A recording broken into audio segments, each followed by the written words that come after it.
Just a reminder, if we can stick to initial 3 questions per person, and if we do have time, we'll come back around to you and just raise your hand as when you do have a question. Tim, do you want to get us underway? Hi, Dominic. Hi. It's been a long wait for your second call-up. Could you just talk us through your emotions when you got that call and what this means to you and your family? Yeah, it means so much. Worked very hard to get back to this moment. Obviously, I made my debut a long time ago now, so yeah, it's been quite a journey. But yeah, to get back here it's a great feeling for me and the family. You had your best ever season last season at Bournemouth. Did you fear that this might never come around again, the fact that you didn't get called up last season? No, I didn't think that would come around. It was the fact of keep doing what I'm doing and yeah, just keep playing well and scoring goals. And I always believed that I would get back here. So that was my mindset, and that's one of the things I was working towards. And yeah, I'm thankful to be back here now, and hopefully I can stay here. You've had a good start to your Spurs career. Obviously, disappointing result at the weekend, but do you feel as though you're in a good place in terms of your form coming into this international break? Yeah, definitely. I think it was a bit frustrating that I got injured when I first joined Spurs, but I feel good now. I feel fit and ready, and we got a lot of games this season, so yeah, hopefully I can stay fit for the rest of the season and carry on how I started. Hi, Dominic. Hi. As you say, it's been a long time since you've been in the England squad, and probably a long time when you're out of it. But do you feel like you're more ready than, or it's the perfect time for you to come back into it now? Yeah, for sure. I feel like obviously when I first came, I was quite young, so I've done a lot of learning, a lot of developing and stuff. And yeah, like I said, I'm a lot more mature now, so naturally it's going to be I'm in a better position now. But yeah, like I mentioned earlier, I feel good in myself, and yeah, like I said, I'm just happy to be back here. No Harry Kane in training today, which might mean there's a better chance for you to play at Wembley on Thursday. Have you thought about what it would be like to get back out on the pitch at Wembley? Yeah, obviously that's what the dream is, to represent your country. No matter how many times, it's always the same. So yeah, hopefully I can get some minutes, but I'm just happy to be here again, and hopefully I can help the team. You made a big money move in the summer. Have you found that hard to adjust? Every time everyone speaks about your form, they also mention the price tag.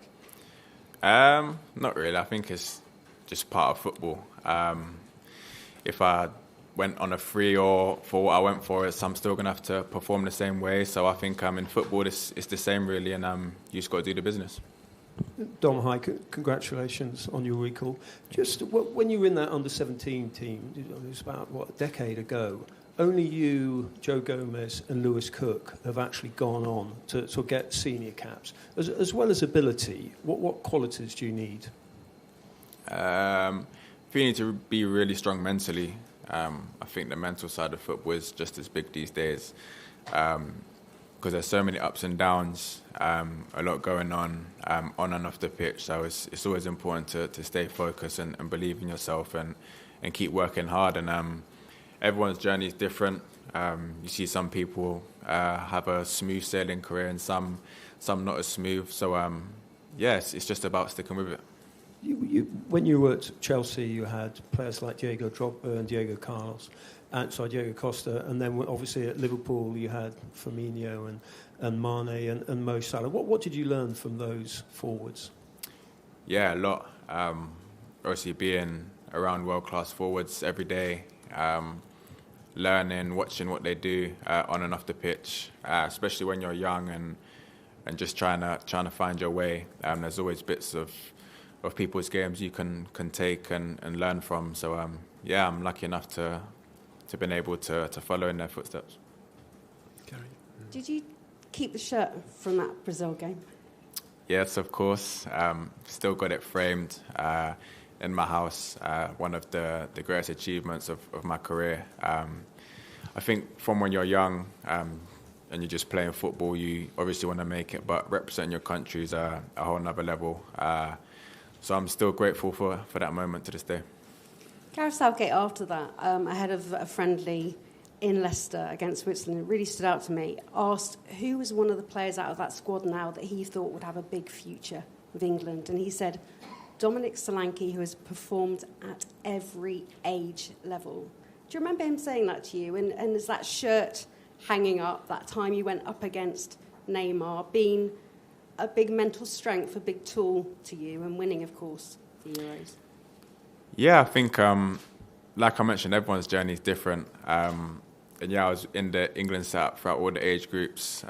We had great teams. We won quite a few trophies. So that was great memories. And yeah, hopefully we can do it for the seniors now as well. Be nice to win some trophies. So yeah, that's the next step for the country.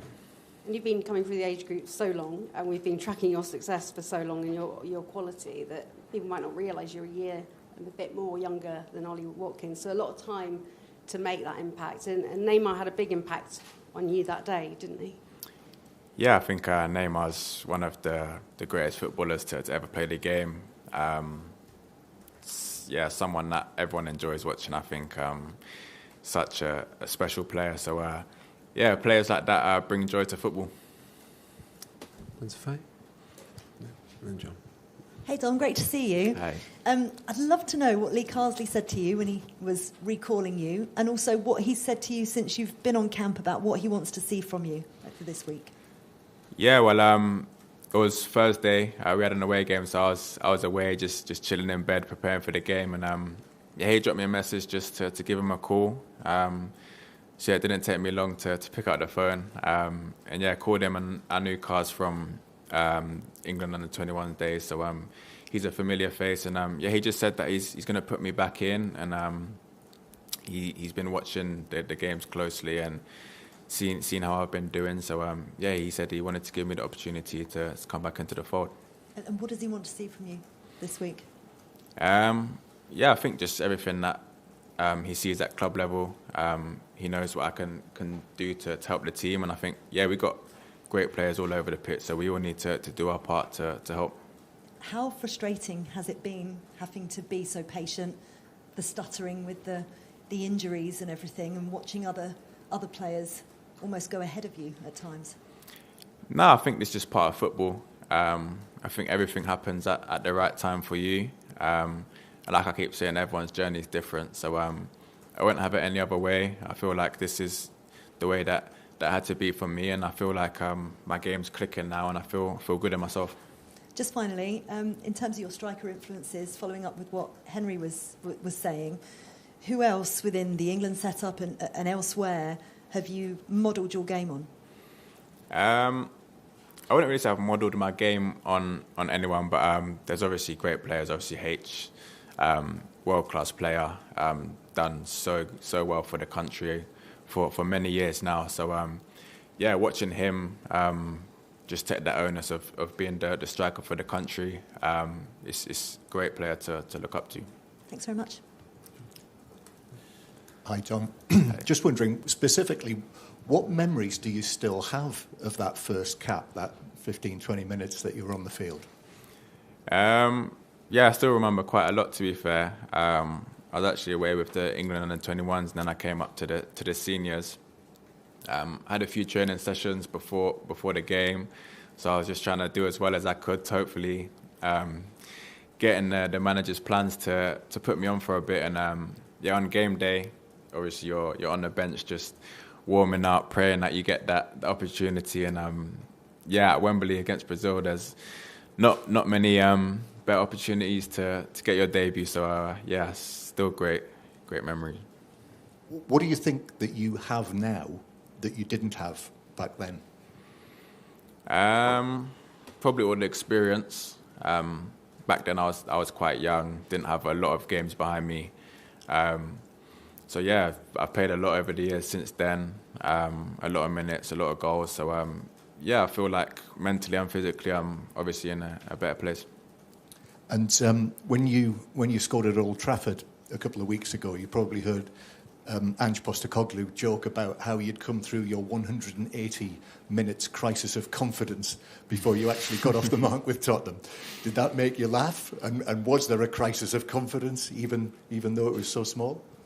Yeah, I think that stuff doesn't really bother me when it's something like that. I think it's just a bit silly, really. I think it was like a few games, and I just come back from injury, so there was no like thought process in my mind. But I feel like sometimes that narrative is just out there and just part of the media these days. So it doesn't really bother me.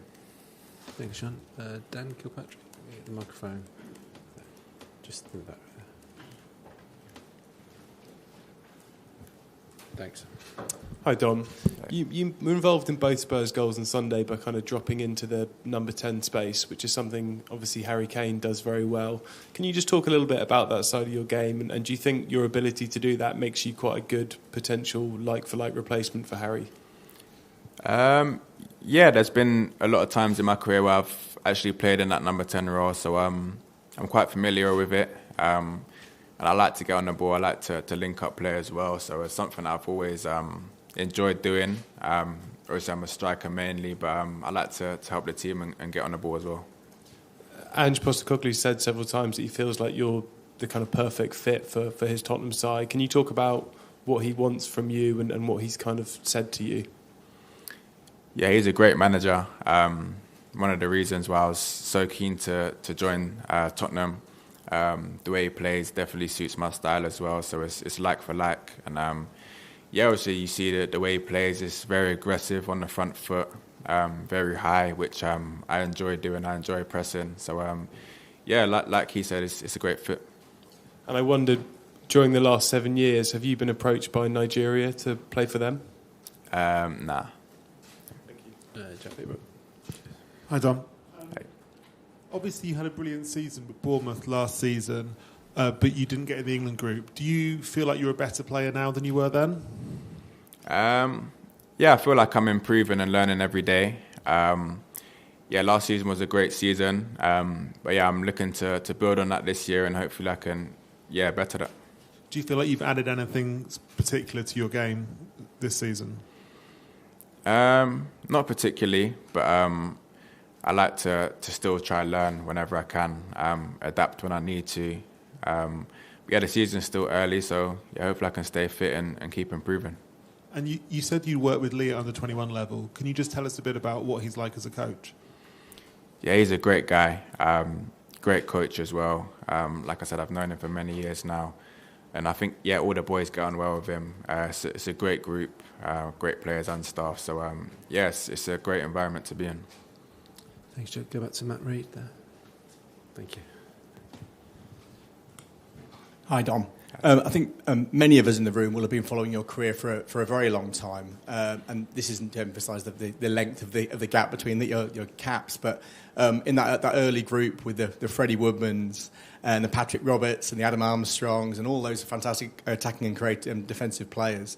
A number of them have gone on to do great things. A number of them have had more challenges and are playing League One and Championship and doing well in their own way. Which of those group are you still most closely connected to? And have you had any messages from that group congratulating you for the recent call-up? I think we all kind of still keep in touch a little bit, like some more than others, but whenever we see each other, play against each other, we'd always catch up. There's quite a few, but I think two of my closest friends on and off the pitch, Kyle Walker-Peters and Tosin, played with various age groups at England. Two of my closest friends still to this day. So, there's a lot of boys that we're still close with. And you've had a few moves around in your career. You're now obviously settled at Tottenham.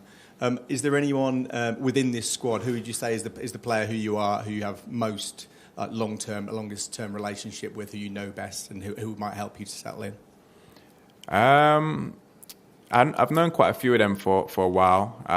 Not as close. I haven't been around them obviously throughout the age groups. I think other than Dean, he was my age group at England, so we spent quite a few camps together. And Ezri, but he didn't quite manage to make this trip. But he's another close friend of mine. Okay, we'll end the live section there and move into a short section of Bargain and Till